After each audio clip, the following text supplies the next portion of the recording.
I was drying a chipped mug when the doorbell cut through the quiet like a blade. The sky over Seattle hung low and gray, and rain tapped impatiently against the windows of my penthouse, the home I bought after rebuilding a life I never thought I'd lose. I hesitated for a moment, wondering if the sound was another trick of memory. After 12 years of living alone, silence becomes a roommate that doesn't like to leave. My name is Helen Cartwright. For more than a decade, my son and his wife behaved as if I no longer existed. The bell rang again, sharp, urgent. I wiped my damp fingers on a dish towel and walked slowly toward the door.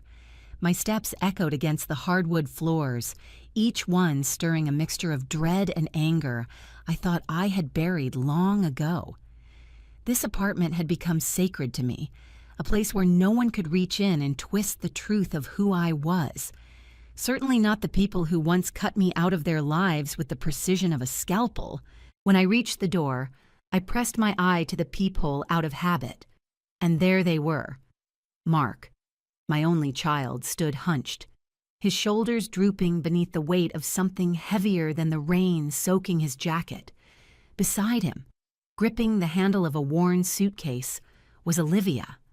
The same Olivia who once used her position at a small law office to send me a letter, crafted in calm, clinical legalese, warning me to cease all contact with my newborn granddaughter or face necessary protective action. My breath left me so suddenly I had to steady myself with a hand against the wall. The hallway lights cast a pale glow on their faces. Mark looked older, exhausted in a way grief alone couldn't explain. Olivia's eyes were red, but not with remorse. Hers were the tears of someone cornered by circumstance, not conscience. I unlocked the deadbolt but left the chain in place. When I cracked the door open, the smell of cold air and wet wool drifted in. Mark managed a strained smile, though his lips trembled. "Mom," he said softly, a word I hadn't heard from him in 12 years. We don't have anywhere else to go." The old wound inside me throbbed. I looked at the man who once promised he'd never leave me, at the woman who spent years convincing him I was a threat, and I felt a storm of emotions, grief, fury, disbelief, and a strange, unwelcome tenderness. They might need me now, but I had learned, painfully and thoroughly, how to live without them. And what neither of them knew was that their arrival would force open every locked room of our past. I remember the last time Mark stood in front of me with that same hollow look, the kind that made him seem both like a grown man and a frightened boy. It wasn't on my doorstep, the way it happened today, but in a cramped exam room under fluorescent lights 18 years ago. The oncologist had just finished explaining that Thomas, my husband of 3 decades, the man who drove trucks up and down the West Coast and brought home stories from every tiny diner along the way, had late-stage lung cancer. The air in the room felt thick, as if the walls were closing in on us. I felt my knees weaken, and for a moment I thought I might vomit or faint or simply dissolve under the weight of the word terminal. Mark was 21 then, still in the navy blue uniform from his shift at the logistics company. He sat rigid in a plastic chair, hands clasped so tightly his knuckles whitened. When the doctor stepped out to give us a moment alone, the silence swelled. Thomas reached for my hand with fingers that already trembled, and I leaned into him, holding on to the warmth of his skin. Mark stared at the floor, blinking quickly as though he could force back the grief by will alone. The months that followed settled into a rhythm I wish I could forget. Our tidy little home in the suburbs became a maze of pill bottles, arranged by dosage times, stacks of medical forms, and blankets folded on the couch for the nights Thomas no longer had the strength to climb the stairs. I took a leave from the elementary school where I taught second graders, believing it would be temporary. I didn't know then how long the road ahead would stretch. Mark visited every evening after work. He smelled of cold air and engine grease, And sometimes he carried grocery bags filled with things Thomas could no longer eat, but that he brought anyway, desperate to help. He talked about work, about jokes from co-workers, about the Seahawks' chances that season, anything that might make his father smile. Thomas would nod or chuckle faintly, but mostly he listened. When Mark left each night, he would hug me too tightly and whisper that we were going to be all right. I never contradicted him, even when fear twisted like barbed wire in my chest. The winter Thomas died was bitter and gray. Snow dusted the windowsills the morning his breathing changed, turning shallow and soft, like someone quietly slipping away.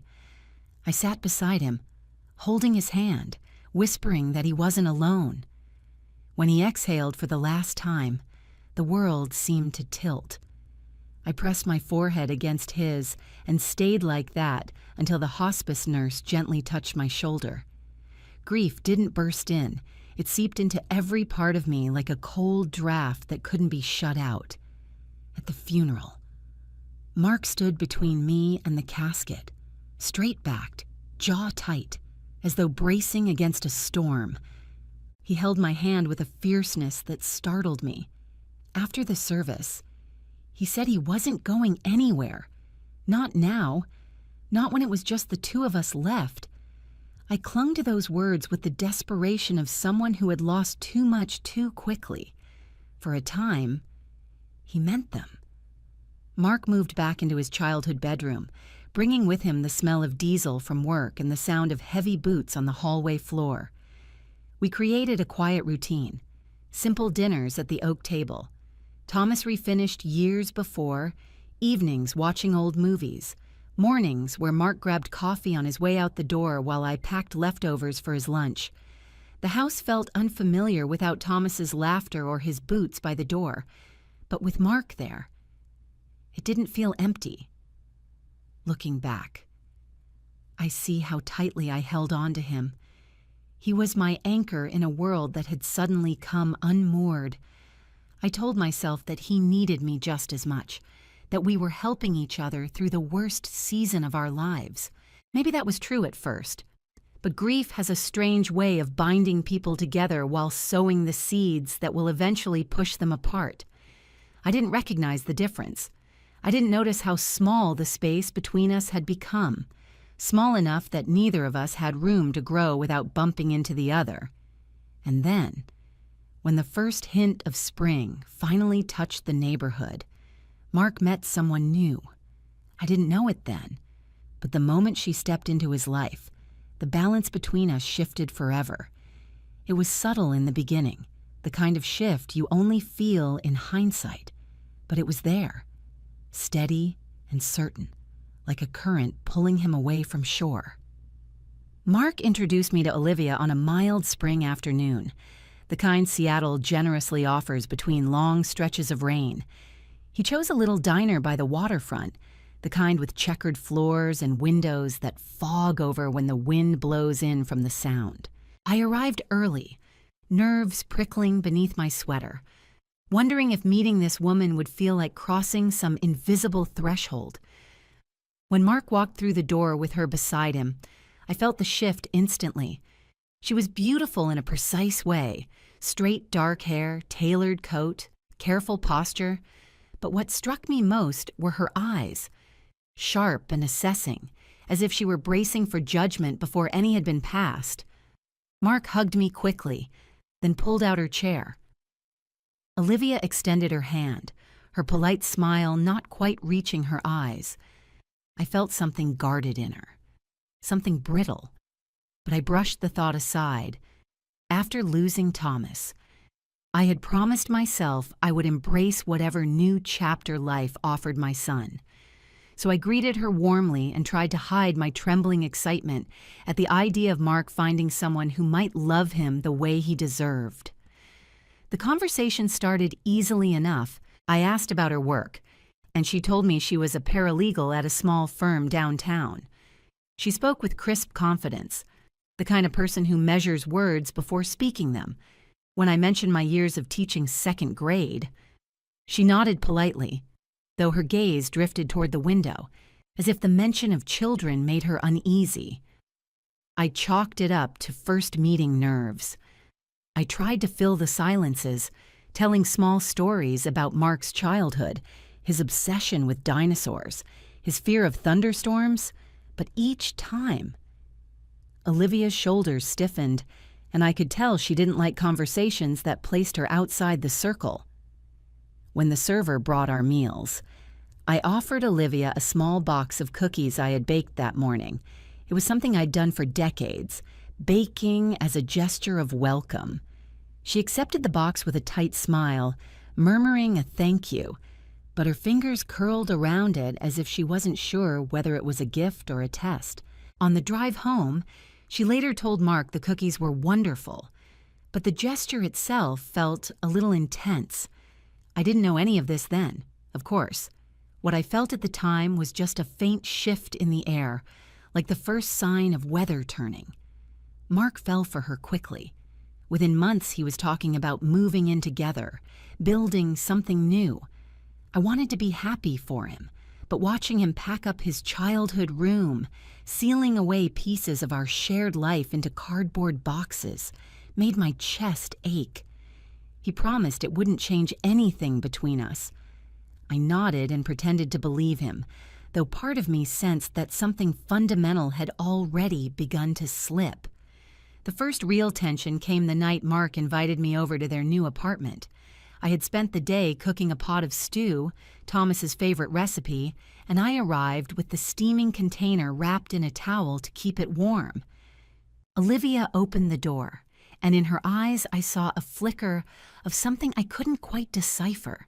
Annoyance, maybe, or fear. The apartment was spotless, decorated with minimalist touches, and my pot of stew looked out of place in her pristine kitchen. She thanked me, but her voice had cooled. During dinner, each time I offered to help clear plates or pack leftovers, she insisted she could manage. When the conversation turned to childhood memories again, she inserted a new phrase into nearly every response. We just need our space. At first, I didn't realize what she meant. Later that night, Mark explained that Olivia believed healthy boundaries were essential. She felt I was too eager, too involved, that my gestures, dinner, gifts, visits, could unintentionally cross lines. I went to bed that night staring at the ceiling, trying to understand how kindness could be misread as intrusion. I wondered if I had clung too tightly to Mark after losing Thomas. Maybe Olivia saw a version of me I hadn't meant to project, a mother afraid to let go. But boundaries soon turned into barriers. Weekends that we used to spend together became private time. Phone calls went unanswered. Texts replied to hours later with brief, clipped messages. I told myself not to take it personally, that young couples deserved space to build their own rhythm. Yet the silence grew louder each week, thick enough that I sometimes paced my living room just to hear the sound of my own footsteps. The breaking point came one Sunday when I stopped by with a basket of fresh bread. I had texted Mark earlier but hadn't received a reply. When Olivia opened the door, she stepped into the hallway and closed it behind her, preventing me from seeing inside. She thanked me for the bread, but her tone was firm, almost rehearsed. She said she preferred advance notice before visits, that unannounced drop-ins made her uncomfortable, and that she needed me to respect their home as their space. Her words stung, sharp enough to draw invisible blood. I apologized, though I wasn't sure what I had truly done wrong.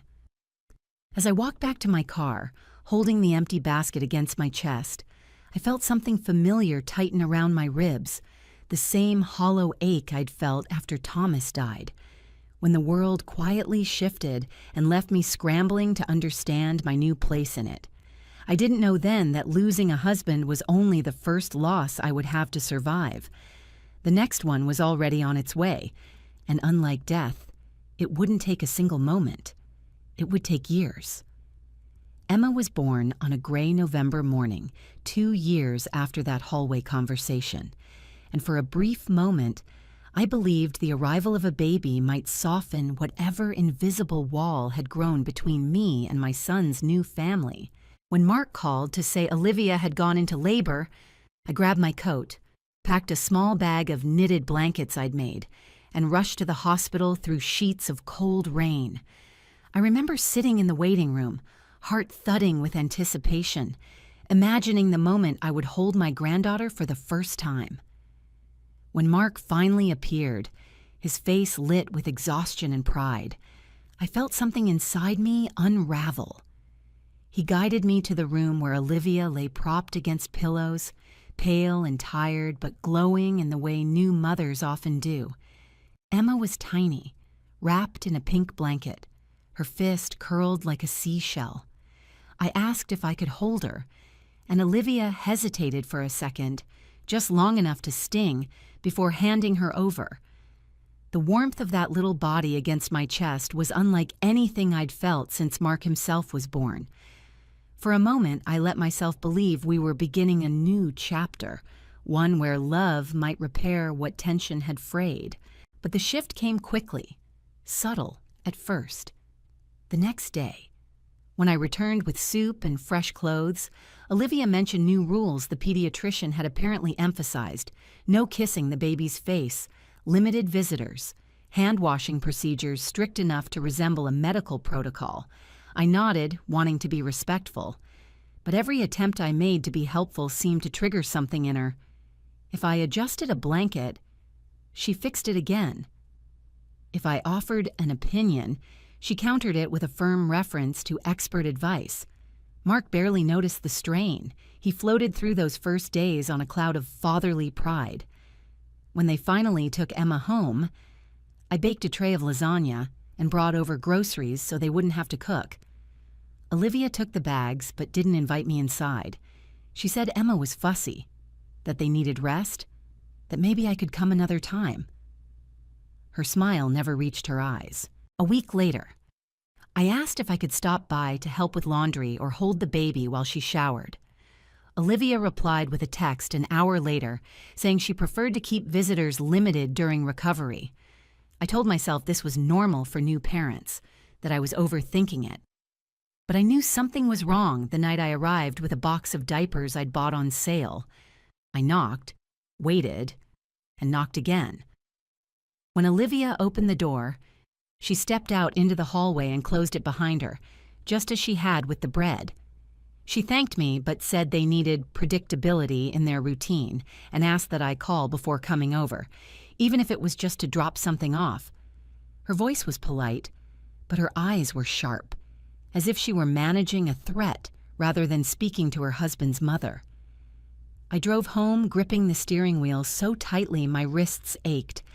I kept repeating that she was tired, that new motherhood could make anyone protective, that I had to give her time.